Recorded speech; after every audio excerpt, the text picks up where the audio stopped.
আসসালামু আলাইকুম। আজকে নিয়ে আসছি ছোট চিংড়ি দিয়ে দুন্দুল রান্না করা।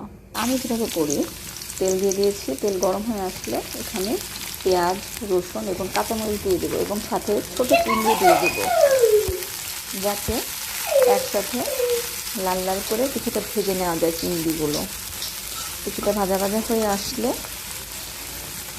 এই পর্যায়ে এখানে দিয়ে দেবো লবণ, হলুদের গুঁড়ো এবং মরিচের গুঁড়ো। অবশ্যই পরিমাণটা ঠিক রাখতে হবে, যেহেতু দুন্দুল খুবই নরম এবং সফট একটা সবজি।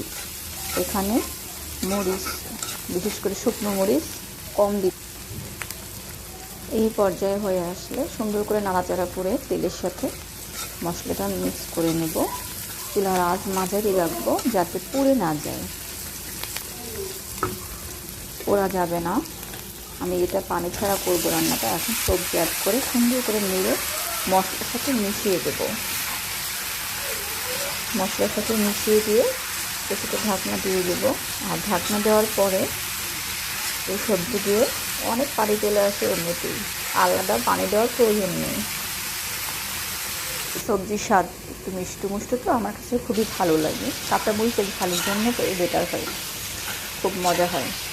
দেখে আমার ছোটো চিংড়িগুলো সুন্দর লাল টালটা হয়ে আছে, ইয়ামি লুকস আসছে, আর পর্যাপ্ত পানি উঠে এসেছে। এখন আর পোড়া লাগবে না। মাঝে মধ্যে আমি নেড়ে চেড়ে দেবো এবং একটু ঢাকনা দিয়ে দেবো, তাহলেই হয়ে যাবে।